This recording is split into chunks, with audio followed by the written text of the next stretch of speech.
El título de la charla lo cambié un poco, pero Bien. buenas tardes a todos y a los que nos siguen por streaming. Fue una jornada bastante cargada de contenidos. La charla que yo les voy a comentar se titula Sostenibilidad de mercados para la carne vacuna y creo que aporta una visión complementaria de lo que hemos visto a lo largo de esta jornada. Esta charla está estructurada en 3 partes básicamente. Durante la primera parte voy a presentarles lo que es un marco de análisis y de referencia para analizar cómo se construye el valor agregado en las cadenas cárnicas. En una segunda etapa vamos a intentar ubicar los principales bloques, regiones y mercados de estos productos. Y por último vamos a volcar algunos elementos sobre qué estrategia debería seguir nuestro país, siempre con el objetivo de posicionar a Uruguay como líder mundial en sostenibilidad de las cadenas cárnicas. Sin más, pasemos rápido a comprender cómo se genera el valor agregado, y aquí lo que quiero destacar es la integridad y la sostenibilidad como atributos fundamentales. Como ustedes saben, el INAC es un instituto comercial, por lo tanto siempre estamos mirando desde la óptica de los mercados, las empresas, los consumidores y los negocios. Y es en ese sentido que la integridad y la sostenibilidad parecen conceptos que a priori son independientes, pero están bastante más vinculados de lo que nosotros pensamos, y lo vamos a ver a lo largo de la charla. Comencemos con integridad de productos. Cuando uno habla de integridad de productos, uno lo que está pensando es en aspectos de seguridad alimentaria, en aspectos de inocuidad de los alimentos, es decir, que esos alimentos estén disponibles para la población y que sean inocuos, lo que mencionaba la doctora Motet hoy en su charla. En la medida que esto está garantizado, uno podría empezar a preguntar y a buscar otras propiedades, en el caso de la carne, sabor, terneza, jugosidad. Y por último, que sean alimentos nutritivos, es decir, no queremos solo alimentarnos, sino que también queremos nutrirnos. En la medida que esa dimensión de integridad de producto está dada, o esas condiciones se cumplen, podríamos pensar que es suficiente para generar a partir de eso comercio, negocios e intercambio de esos productos. Por lo tanto, la integridad de producto está fuertemente vinculada con la dimensión económica de la sostenibilidad. Pasando un poco a lo que mencionaba Verónica hoy en su charla de la creciente demanda por calidad ambiental, el vínculo con la integridad de los procesos. Una vez que nos aseguramos de que tenemos el alimento para nuestra población, los mercados empiezan a demandar otras consideraciones, como pueden ser del tipo ético bienestar animal, consideraciones ambientales, que como hemos visto contempla diversos indicadores en gases de efecto invernadero, pero también en agua, en suelo y biodiversidad. A partir de eso también lo que buscamos es que ese producto que nosotros estamos demandando se haya producido de una forma que respete ciertos procesos y tienda a minimizar la pérdida y desperdicio de alimentos. Hoy algo se comentaba de algunos problemas nutricionales que hay en distintas regiones del mundo. Por lo tanto, la integridad de procesos es relevante, y en esto que también mencionaba Gonzalo, en la capacidad de generar certificaciones, es decir, que midamos bien el impacto de nuestros procesos para poder a partir de ahí generar valor. Y es así que la integridad de procesos está bastante vinculada con la dimensión ambiental de la sostenibilidad. Por último, en la medida que la integridad del producto está garantizada, los procesos cumplen con ciertas normas y estándares que los consumidores y los mercados demandan, podemos pasar a la integridad de personas o empresas, porque al final lo que está detrás de las empresas son personas, y entran consideraciones como el trabajo formal, que ese trabajo sea en condiciones saludables y en ambientes que no comprometan la salud de los trabajadores, y también aspectos de equidad, tanto equidad de género como de desarrollo territorial, entre otros, que claramente esa integridad de personas demuestra el vínculo con la dimensión social de la sostenibilidad. Entonces, con este marco es lo que pido que recuerden. Vamos a empezar podemos empezar a analizar dónde están los bloques, las regiones y los mercados para la cadena de carne vacuna. Y acá el concepto central es, teniendo en cuenta ese marco, integridad de productos, procesos y personas, y su vínculo con la sostenibilidad económica, ambiental y social, es que distintos mercados necesariamente van a implicar distintos énfasis. No es lo mismo lo que demandan en cierta región del mundo donde el foco está en la seguridad alimentaria, que lo que pueden demandar otros países más desarrollados. Es así que, a modo de simplificar, es un ejercicio nomás para poder volcar estos elementos, nosotros definimos 3 categorías de mercados, por llamarlo de alguna forma: categoría A, categoría B y categoría C, 3 tipos de mercados. Esto tiene una visión de desarrollo económico y de los mercados, que es: el primer mercado, el foco está puesto en los productos, es decir, lo que quiere es garantizar el abastecimiento del alimento para su país, para su población, y que sean alimentos inocuos.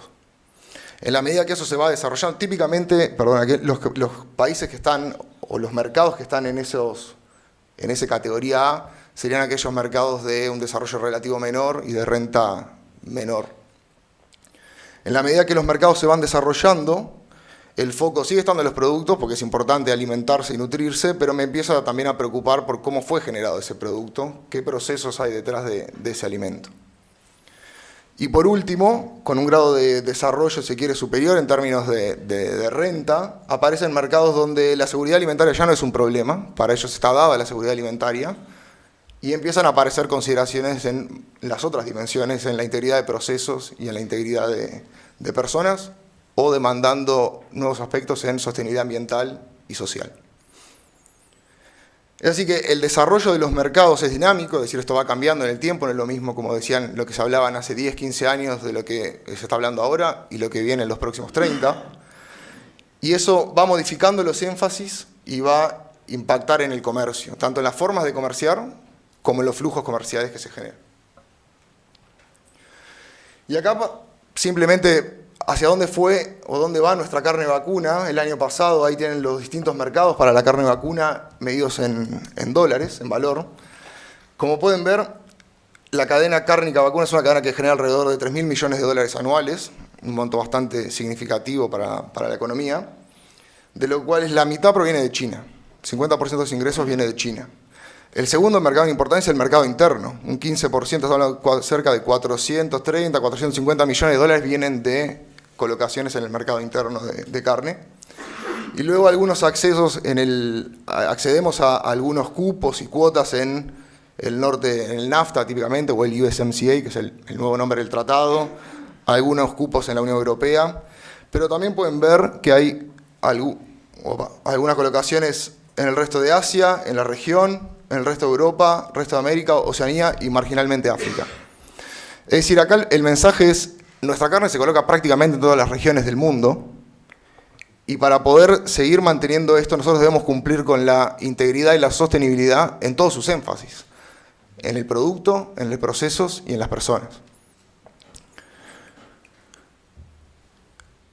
Teniendo esto en cuenta, ese marco que presentamos, vemos más o menos a dónde van nuestros productos, y la idea ahora es volcar algunos elementos que puedan permitir guiar una estrategia hacia dónde debe ir nuestro país. Y ya entrando en épocas mundialistas, cubrir el arco propio y hacer los goles. Es decir, lo primero es que no nos hagan goles, mantengamos en cero el arco, para lo cual después poder salir a hacer goles. Esto implica una doble agenda, una agenda defensiva y una agenda ofensiva. En la agenda defensiva básicamente es monitorear estas cosas porque se terminan materializando en lo que son barreras al comercio. Barreras al comercio que pueden ser no arancelarias, como cumplir con ciertas regulaciones y costos, o barreras arancelarias como se ha hablado de algún impuesto al carbono o simplemente aranceles. Uruguay no accede a determinados mercados por tener un arancel alto que inhibe el comercio. Y en la agenda ofensiva, en el agregado de valor, se ha hablado bastante a lo largo de la jornada de los distintos indicadores que se han generado, de la importancia de medir adecuadamente los impactos de los sistemas productivos en todas sus dimensiones, y a partir de eso poder diferenciarnos con respecto a nuestros competidores, y ahí es relevante el trabajo que están haciendo tanto la academia, la ciencia y otros institutos. Y ahora, a modo de ejemplo, vamos a ver cómo se jugó el partido, cómo se está jugando el partido con la Unión Europea. Aquí ponemos a la Unión Europea como ejemplo, ya que es un país, una región, perdón, de un desarrollo superior, o sea, está dentro de las regiones más desarrolladas, con un nivel de renta bastante alto, y que en general va marcando la agenda y la política en las segundas dimensiones, tanto en la integridad de procesos y personas, o en las distintas dimensiones. Y ustedes van a decir, pero le colocamos 10%. Bueno, pero es un 10% de alto valor y además varios de los otros países, con foco en Asia y en otros mercados también, toman la normativa de la Unión Europea como propia, es decir, adoptan esa normativa, que es lo que le van a exigir a sus proveedores. A mediados del 99, en Río de Janeiro, se juntaban representantes de los países del Mercosur y de países que integraban la Comunidad Europea, y ahí arrancaba el partido. El objetivo era negociar y llegar a acuerdos para tener un acuerdo de integración entre ambas regiones para el 2005. Siempre el tema caliente, productos agrícolas y el intercambio de estos productos entre dichos bloques. En el 2004 esas negociaciones se trancan y van a quedar en un stand-by hasta el 2010, donde se retoman, pero ustedes lo han vivido también, ha sido un proceso bastante errático. Exactamente 20 años después, en Bruselas se lograba sacar esa foto, incluso hay audios de algunos representantes de países, a los presidentes, etcétera, como diciendo que era un acuerdo histórico el que se cerraba y que iba a tener que ser ratificado por los países, pero era la foto del momento y del intercambio comercial y poniendo foco. Días después, en Francia se veían esas fotos como esa, manifestaciones, algunos tractorazos en principales ciudades, y días después se obligaba a Macron a decir que Francia por el momento no estaba preparada para ratificar ese acuerdo, intentando poner paños fríos a la situación. Eso fue en 2019, han pasado unos 3 años, pero la situación ha seguido en este tono y a este ritmo, y básicamente el acuerdo con la Unión Europea y el Mercosur está bloqueado, está trancado. Y ustedes dirán, ¿por qué está trancado? Y bueno, como hemos visto, está trancado por algo específico en la dimensión de integridad de procesos, sostenibilidad ambiental, que tiene que ver con la expansión del área agrícola o de la frontera agrícola en Brasil. Ese es el argumento que se da, pero estamos ante los hechos de que es un argumento que esbozan los distintos países y es ahí donde el acuerdo no parece prosperar. Vamos a ver cómo siguen en estos cambios de presidencias pro tempore. La Unión Europea sigue jugando nuevos partidos, plantea nuevas metas, plantea nuevas políticas. En 2019 lanzó el Pacto Verde Europeo o el European Green Deal, donde plantea ser carbono neutro al 2050. Lanzó el paquete de medidas Fit for 55, Objetivo 55, donde hay medidas prácticas, legislativas, donde buscan acompasar la normativa europea para poder lograr el acuerdo planteado en el Pacto Verde. Y se pone un objetivo intermedio de reducir emisiones en un 55% para 2030. Y aquí es interesante porque es algo de lo que se ha hablado, entran regulaciones forestales, como la que hemos visto de productos de zonas deforestadas, o el mecanismo de ajuste, que es un impuesto al carbono. Y en los nuevos partidos, hace unos meses tuvimos esta noticia, la Unión Europea y Nueva Zelanda finalizaron las negociaciones para un nuevo acuerdo comercial, donde se citaba que es el primer acuerdo en donde la visión de la Unión Europea está internalizada completamente, la visión que tiene del comercio y del desarrollo sostenible. Y esto es importante en la medida que es el primer acuerdo de libre comercio donde los compromisos asumidos en el Acuerdo de París son vinculantes, y es decir que cada una de las partes puede tomar represalias o medidas en caso de que una de las otras no cumpla con los objetivos y los compromisos asumidos. Y además va un poco más allá sobre la dimensión social, integrando aspectos fuertes de regulación laboral y de equidad de género. En este sentido, rápidamente, ¿qué está haciendo el INAC? Esto es algo que nosotros monitoreamos y nos ocupa. El INAC, como ustedes saben, tiene un plan estratégico a 2030, producir 1 millón de toneladas equivalente peso canal de todas las carnes, con un precio promedio de $5 por kilo, generando 5 billones de dólares. Ese plan tiene 4 líneas estratégicas. Una línea que es defensa de la virtud de las cadenas cárnicas. Línea 2 y 3, mejorar acceso y posicionamiento marca país, la integridad de producto y proceso en la cadena. La línea 2 y 3 son típicamente el área de trabajo del instituto. Y la línea 4, mejora de la competitividad de las cadenas cárnicas. Y rápidamente, pero para no aburrirlos, es en temas de acceso y marca país, que es básicamente la línea 2, el instituto prioriza gestiones y recomienda según el impacto económico que puedan tener esas gestiones, asesora y soporta y da soporte a la concreción de acuerdos comerciales, tanto para concretarlos como para captar oportunidades de reducción arancelaria que se puedan dar, así como evaluar permanentemente nuestro estatus en comparación con los competidores. En marca país, actividades de promoción, tanto en el exterior como en Uruguay, programas en donde los privados llevan sus proyectos a implementar en mercados de interés. Y la línea 3 que aborda básicamente la integridad de procesos, que es esa línea central que vimos en el marco.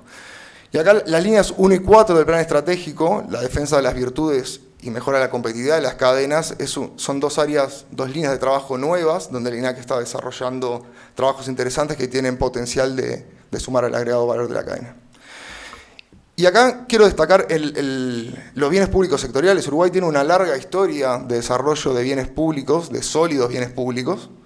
Un bien público en sanidad, en inocuidad, en trazabilidad y por qué no pensar en un bien público ambiental, donde el sector privado, el sector público, distintos organismos tomen esa información y esos datos que se generan para poder captar oportunidades de mercado. Y ya para el cierre, ya estamos capaz con hambre, pero los dejo por acá, es que la sostenibilidad y el mercado avanzan en conjuntos. Es una construcción y es algo que evoluciona a lo largo del tiempo. Entonces hay un proceso de retroalimentación y de continuidad en lo que pasa en la integridad y en las distintas dimensiones de la sostenibilidad con lo que demandan los mercados. Y para que Uruguay acceda y cumpla con todos los mercados es necesario recorrer los niveles más altos de la integridad, pasando de personas, procesos y productos. Y la única forma que nosotros tenemos para realizar eso es abordando las tres dimensiones de la sostenibilidad, tanto la económica, la ambiental y la social. Muchas gracias.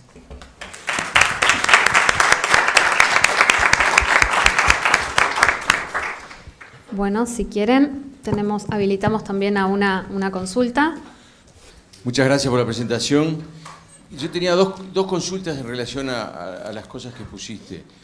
Uno, ¿cómo ven la evolución de China, digamos, en el seguimiento de estas condiciones? Como sabemos, los mercados más demandantes, la Unión Europea, Estados Unidos, son los más demandantes de servicios sobre las últimas líneas de la digamos.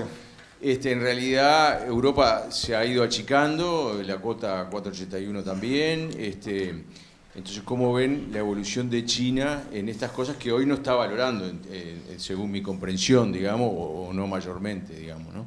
Esa es una. Y la otra pregunta es, si en el plan estratégico ese pasaje a 1 millón de toneladas de equivalente peso carcasa, que es un incremento muy importante respecto a la producción actual, si han considerado alguna evaluación estratégica del impacto ambiental o las externalidades ambientales de ese plan estratégico de pasar a 1 millón de toneladas. Gracias. Gracias, Gerardo, por las preguntas tan interesantes. Empiezo por la última. Como les comenté, ese plan estratégico plantea ese objetivo de 1 millón de toneladas para todas las carnes. Naturalmente, los distintos sistemas y las distintas cadenas cárnicas tienen impactos distintos sobre el ambiente, y eso es parte de los trabajos que intentamos abordar dentro de la línea 1, Defensa de la Virtud de las Carnes, donde uno de los programas específicos es Ambiente y Sostenibilidad, y es ahí donde están trabajando esos. Hoy yo no te podría decir un número de si aumentar tanto por ciento implica cierto impacto a nivel ambiental, pero es una línea de trabajo en la que estamos trabajando y estamos estudiando tanto desde el INAC como en conjunto con institutos y alianzas internacionales. Eso con respecto a la segunda pregunta.